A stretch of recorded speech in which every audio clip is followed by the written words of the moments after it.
നമസ്കാരം. ഇന്ത്യൻ റെയിൽവേയുടെ ഈ കിടിലൻ ഭരണഘടനാ വിശകലനത്തിലേക്ക് എല്ലാവർക്കും സ്വാഗതം. പ്രതിദിനം 21,000-ലധികം ട്രെയിനുകൾ, 12 ലക്ഷത്തിലധികം ജീവനക്കാർ. ശരിക്കും ഇതൊരു കൂറ്റൻ ജീവിയാണല്ലേ? ഈ ജീവിക്ക് കൃത്യമായി പ്രവർത്തിക്കാൻ വളരെ സങ്കീർണമായൊരു അഡ്മിനിസ്ട്രേറ്റീവ് ഡിസൈൻ ആവശ്യമാണ്.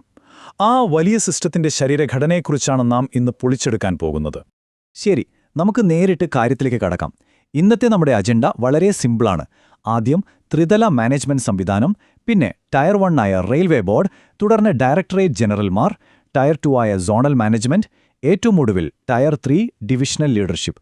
മുകളിൽ നിന്ന് താഴേക്ക് ഈ സിസ്റ്റം എങ്ങനെ പ്രവർത്തിക്കുന്നു എന്ന് നമുക്കൊന്ന് നോക്കാം. അപ്പോൾ നമ്മുടെ ഒന്നാമത്തെ വിഷയം ത്രിതല മാനേജ്മെന്റ് സംവിധാനം.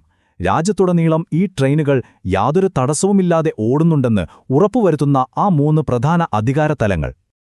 ഈ ഒരു കാര്യം നിങ്ങൾ ശ്രദ്ധിച്ചോ? നമ്മുടെ ഈ പഠനത്തിന്റെ അടിസ്ഥാനം തന്നെ ഇതാണ് കേട്ടോ. കേന്ദ്ര മന്ത്രാലയത്തിൽ നിന്ന് പ്രാദേശിക തലങ്ങളിലേക്കും അവിടെ നിന്ന് അത് നേരിട്ട് നടപ്പിലാക്കുന്ന ഗ്രൗണ്ട് ലെവലിലേക്കുമുള്ള വളരെ പെർഫെക്റ്റായൊരു അധികാര പ്രവാഹം. ഈ 3 തലങ്ങളിലൂടെയാണ് ആസൂത്രണങ്ങളെല്ലാം പ്രാവർത്തികമാകുന്നത്. ഇനി രണ്ടാമത്തെ വിഷയത്തിലേക്ക് വരാം.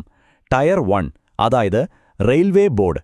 നമ്മൾ നേരത്തെ പറഞ്ഞ ആ വലിയ ജീവിയുടെ മുഴുവൻ ശൃംഖലയുടെയും സാക്ഷാൽ തലച്ചോർ.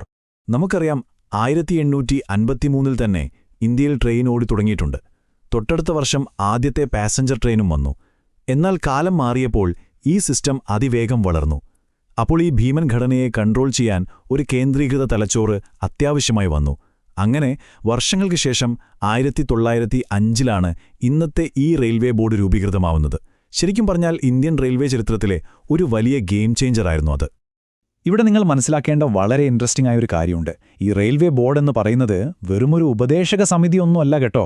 മറിച്ച് റെയിൽവേ മന്ത്രിയെ നേരിട്ട് സഹായിക്കുന്ന, സ്വന്തമായി തീരുമാനങ്ങൾ എടുക്കാനും അത് നടപ്പിലാക്കാനും അധികാരമുള്ള ഏറ്റവും ഉയർന്ന എക്സിക്യൂട്ടീവ് പവർ സെന്ററാണിത്. ഈ ബോർഡിന്റെ സ്ട്രക്ചർ എത്രമാത്രം കൃത്യമായാണ് പ്ലാൻ ചെയ്തിരിക്കുന്നതെന്ന് നോക്കിക്കേ. ഈ വലിയ സിസ്റ്റത്തെ മുഴുവൻ നയിക്കാൻ ഒരു ചെയർമാൻ ആൻഡ് സിഇഒ ഉണ്ട്. അതുകൂടാതെ infrastructure, traction and rolling stock, അതായത് നമ്മുടെ എഞ്ചിനുകളും കോച്ചുകളുമൊക്കെ, പിന്നെ ഓപ്പറേഷൻസ്, ഫിനാൻസ് എന്നീ വകുപ്പുകൾ കൈകാര്യം ചെയ്യാൻ പ്രത്യേക അംഗങ്ങളും ഉണ്ട്. ഈ വലിയ ശൃംഖലയെ കാര്യക്ഷമമായി ചലിപ്പിക്കുന്നതിന് ഇവരോരോരുത്തരും എത്ര വലിയ ഉത്തരവാദിത്തമാണ് വഹിക്കുന്നതെന്ന് ഇതിൽ നിന്ന് തന്നെ നമുക്ക് ഊഹിക്കാമല്ലോ. ഇനി നമ്മുടെ മൂന്നാമത്തെ വിഷയം നോക്കാം. ഡയറക്ടറേറ്റ് ജനറൽമാർ, അതായത് സിസ്റ്റത്തിൽ പ്രത്യേക മേൽനോട്ട ചുമതലകളുള്ളവർ. ഇവിടെ വളരെ രസകരമായൊരു കാര്യമുണ്ട്. ബോർഡ് അംഗങ്ങൾ അടിസ്ഥാന സൗകര്യങ്ങളും ഫിനാൻസും പോലെയുള്ള കോർ കാര്യങ്ങളിൽ ശ്രദ്ധ കേന്ദ്രീകരിക്കുമ്പോൾ ഈ സിസ്റ്റത്തിന്റെയും അതിലെ മനുഷ്യരുടെയും സുരക്ഷയ്ക്കും ആരോഗ്യത്തിനും കാവലാളാകുന്നത് ഡയറക്ടർ ജനറൽമാരാണ്.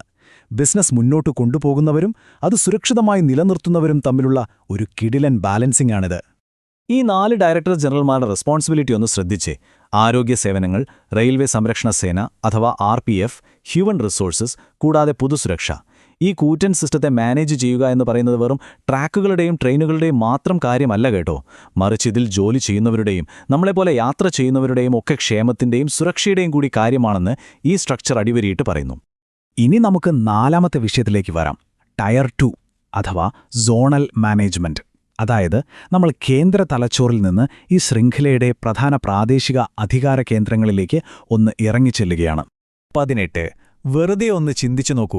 ഇന്ത്യയുടെ ഇത്രയും വിശാലമായ ഭൂപ്രദേശത്തെ ഭരണസൗകര്യത്തിനായി 18 വ്യത്യസ്ത സോണൽ റെയിൽവേകളാണായി തിരിച്ചിരിക്കുന്നത്.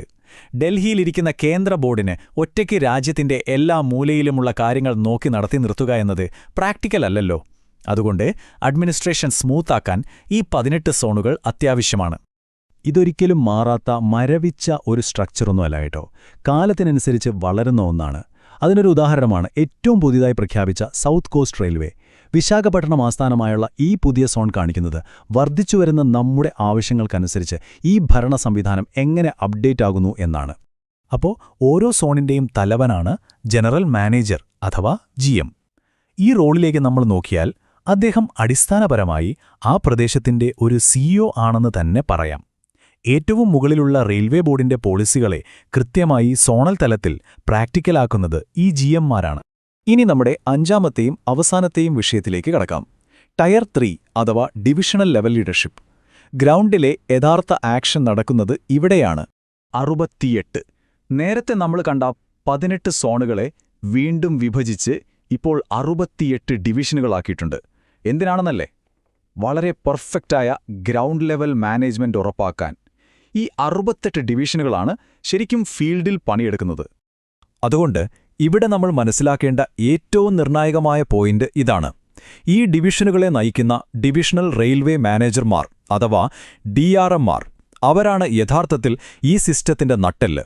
ഈ ലോക്കൽ ലെവലിൽ അവർ അവരുടെ ഡ്യൂട്ടി കൃത്യമായി ചെയ്തില്ലെങ്കിൽ റെയിൽവേ ബോർഡിന്റെ എത്ര വലിയ പ്ലാനിങ്ങുകളും വെറും കടലാസിലൊതുങ്ങും. ആ പ്ലാനുകളെല്ലാം പ്രാവർത്തികമാക്കുന്നത് ഈ DRMമാരാണ്. അപ്പോൾ നമ്മളിന്ന് കണ്ടത് 1905 മുതൽ നിലവിലുള്ള ഒരു അഡ്മിനിസ്ട്രേറ്റീവ് മോഡലാണ്.